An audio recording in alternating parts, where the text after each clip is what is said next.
Mais quel est l'intérêt de se retrouver aujourd'hui à Vienne pour les délégations iraniennes et occidentales qui doivent parler du programme nucléaire iranien, sachant que le round de discussion de la semaine dernière a été un échec. Les Iraniens disent, avant de commencer toute chose, vous occidentaux devez lever les sanctions économiques qui ont été prises à notre encontre. Les occidentaux répondent c'est non.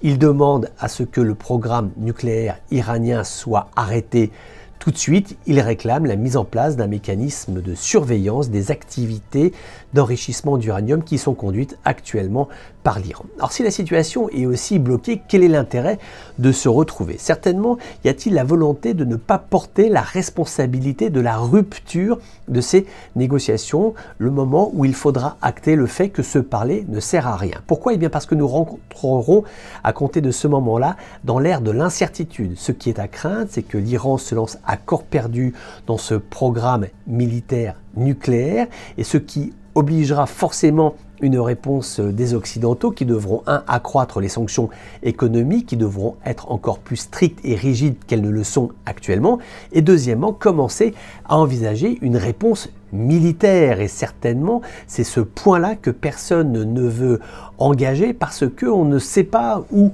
nous nous rendrons si demain il y a ces Iraniens donc qui développent une bombe nucléaire et puis si l'Occident commence à se préparer à rentrer en conflit avec l'Iran, sachant que Israël est sur le terrain. Israël est absolument déterminé à tout faire pour empêcher le développement de ce programme. Donc c'est cette ère de l'incertitude que personne ne veut embrasser, personne ne veut en être le responsable. Mieux vaut négocier, même si l'on sait que la finalité est quasiment perdue, mais négocier, c'est toujours du temps de gagner pour réfléchir à ce que pourrait être un après et faire en sorte que cet après ne soit pas dominé par le spectre de la guerre.